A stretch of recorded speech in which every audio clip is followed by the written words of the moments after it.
el placer de presentar al doctor Roberto Caraballo. Sos el jefe del Hospital Garrahan de Neurología, pero queremos presentar las credenciales aquí. Es médico especialista en neurología infantil y epilepsia, jefe de servicio de neurología del Hospital Garrahan. Investiga los efectos del cannabis medicinal en el tratamiento de niños con epilepsia de difícil control o refractaria. Miro la matrícula y veo que es más grande que yo. Ahora le miro, el pelo tiene más pelo que yo, pelo más oscuro. ¿Cómo es la cosa? Acá me dicen cosas espantosas. Me quedé como calladita justo porque dije, no voy a comentar ahí. Bueno, Roberto, gracias por venir, bienvenido. Un tema sumamente importante, una consulta muy frecuente que altera mucho también a los padres cuando un chiquito tiene un ataque, se dice epilepsia, o un episodio de epilepsia, genera mucha inquietud. Hay muchos mitos también que han surgido hace muchos años, el tema de la fiebre, que nos vas a contar un poco de qué se trata esto, y básicamente hablar de qué es la epilepsia, si hay muchos tipos de epilepsia, que quizás no la podemos percibir como una convulsión y sea, digamos, manifestada de otra forma, y también qué hacer ante un chiquito con un ataque de epilepsia. Hola, muchas gracias por la invitación. No, pero son aspectos cruciales cuando uno enfoca desde el punto de vista clínico un niño o una persona con convulsiones. Ante un niño, porque es mi especialidad la pediatría, lo primero que uno tiene que evaluar como médico general, no necesariamente como neurólogo, ante un niño durante una convulsión, es asegurarse que la convulsión no sea síntoma de un proceso agudo que puede ocurrir en el sistema nervioso central, en este caso el cerebro. Las convulsiones vienen del cerebro. Entonces, como dijo la doctora, cuando uno tiene tos, ya tiene una idea de dónde puede venir la tos, ¿no es cierto? Cuando un cerebro es agredido, hay un insulto, puede convulsionar. Entonces, ante una convulsión pensamos que viene del cerebro y ahí nos planteamos dos posibilidades, que puede ser un insulto propio al cerebro, como una encefalitis, un golpe en la cabeza, una infección del cerebro, y un problema de origen extracerebral. Por ejemplo, los trastornos metabólicos habituales en niños, como la falta de azúcar en la sangre, la falta de calcio en la sangre, la falta del sodio en la sangre, pueden generar una convulsión. La hipoglucemia, la falta de azúcar, ustedes saben que el cerebro se nutre fundamentalmente de glucosa, que es la energía por la cual genera que el cerebro funcione. Eso es un origen extra cerebral y es importante detectarlo, porque si usted lo detecta, hace un tratamiento específico hacia esa noxa, hacia ese diagnóstico, esa causa, y eso puede resolver el problema. O sea, si ustedes utilizan solamente anticonvulsivos, no se va a resolver. Entonces, ahí es crucial el rol del clínico para detectar ese insulto agudo que lo llamamos convulsiones sintomáticas agudas, y de esa manera, haciendo bien las cosas, podemos evitar que esa convulsión que se repite y se hace prolongada, sí dañe el cerebro y genere como consecuencia una epilepsia. ¿Esto comienza en la niñez? O sea, cualquier edad. A cualquier edad. Pero si empieza en la niñez, ¿necesariamente se va a prolongar por el resto de la vida adulta de esa persona o se puede eliminar? Yo acabo de hablar de las convulsiones sintomáticas agudas, ¿no? Cualquier insulto agudo, desde el primer minuto de vida hasta el último minuto de vida, al cerebro puede convulsivar. Pero eso es un enfoque clínico obligatorio que todo médico tiene que tener presente ante una persona con convulsiones. Porque descartado esa situación, ahí sí entonces pensamos en epilepsia. Lo que quiero significar es que no toda convulsión es sinónimo de epilepsia. Muy interesante eso que decís. Por eso el enfoque clínico ante una convulsión es fundamental. Esto lo tiene que manejar toda persona que trabaja en medicina, que es médico, ¿no? Entonces, descartamos la convulsión sintomática aguda y ahí sí comenzamos a pensar en una epilepsia. ¿Cuál es la prevalencia de la epilepsia? Casualmente iba a empezar diciendo que la epilepsia es una entidad, un problema prevalente. De cada 100 niños, uno tiene epilepsia. Un 1% de la población pediátrica tiene epilepsia. La epilepsia es una de las enfermedades crónicas más comunes. Entonces, cuando uno tiene una entidad de estas características, esto ya es un problema que nos compete a todos. Desde el primer responsable de la epilepsia en el mundo hasta el último ciudadano. Y ahí tiene que intervenir los programas nacionales de salud para patologías crónicas para revertir la situación. Entonces, de este total de epilépticos en pediatría, en los niños, la gran mayoría las podemos controlar muy bien. Son epilepsias que felizmente, y yo diría alrededor del 80%, la controlamos muy bien y de ellas la gran mayoría remite definitivamente. O sea, los síndromes epilépticos en los niños, en su mayoría son edad dependientes.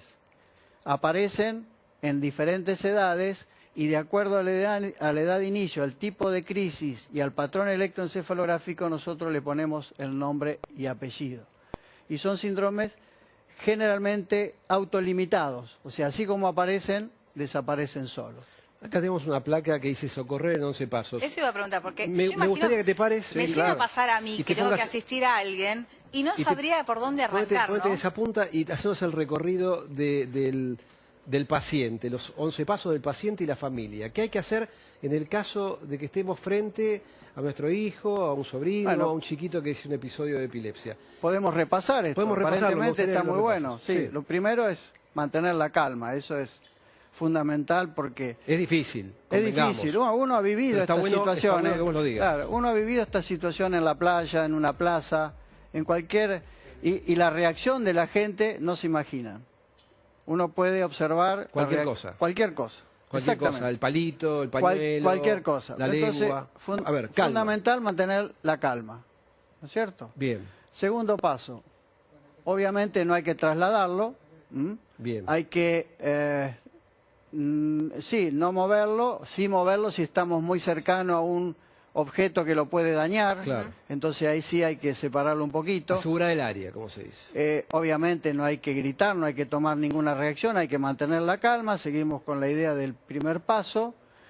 Y sí tenemos que, porque el problema es la convulsión generalizada, esa es la que genera más La que riesgo. se mueve Entonces, todo el chico. el primer gran paso es ponerlo en decúbito lateral, de De costado, costadito. Sí. para que no, si vomita no se aspire, como bien dijo la doctora, los riesgos de una aspiración. Y Este mito Sí. de que se traga la lengua. no, eso es un error. Error. Eso no existe. Entonces Perfecto. ahí sí es el segundo punto importante de evitar retirar la lengua de la boca con la mano, porque en una persona mayor, grande, un adulto, la contracción brusca, tónica de los maceteros, de los músculos de la cara, le puede hasta... Seccionar un dedo. Seccionar un dedo. Entonces hay que poner un objeto blando, porque si pone un objeto duro va a romper piezas dentarias, entonces Ajá. un objeto blando que no genere un trauma no solo a nivel dentario, sino a nivel de tejidos blandos. Eso es fundamental. Una vez que uno toma esas precauciones, lo que debemos hacer es esperar que se recupere, o sea, a liberar la vía aérea, por supuesto, que tenga... ¿Se lo retiene al chiquito No, o no, se lo no, deja mover? no. Ahí dice, no grites, no intentes despertar a la persona gritando o sacudiéndola. Es decir, que quien está atravesando ese episodio no es consciente en ese momento. Está como En una dormido. crisis generalizada, por definición, no es consciente. Ok. Pero hay que mantener la calma. Este paso hay que mantenerlo siempre, ¿eh? A nivel de todos los pasos. Por eso gritar y demás no es adecuado. Y no hay que evitarla a la crisis abrazándolo porque podemos generar traumas. ¿Cuánto a cualquier dura un episodio de convulsión? ¿Cuánto puede durar? Bueno, eso, por suerte, la mayoría de las convulsiones se controlan espontáneamente. Pero existen convulsiones que pueden durar días, meses. Pero eso ya es otro tema, ya eso es una emergencia, una situación más grave. Pero una convulsión habitual, en general, se resuelve espontáneamente. Ahora bien, la cuestión, hay un aspecto muy importante que es cuando los padres pueden intervenir ante una convulsión, o una persona allegada a un niño que tiene convulsión, y cuando debemos ir a un centro sanitario de menor o alta complejidad. Eso depende de las posibilidades o de cada caso en particular. Lo importante es que los padres pueden intervenir a través del uso de ciertos fármacos por vía rectal o por vía sublingual, generalmente son las benzodiazepinas, que es importante ese accionar de los padres, que deben estar preparados e informados por nosotros para saber en qué momento de inicio de la convulsión deben actuar. Porque el tiempo para que los padres o el médico deba actuar depende del tipo de crisis epilépticas. Porque yo digo, hay tantas crisis epilépticas y hay tantos síndromes epilépticos como automóviles conocemos.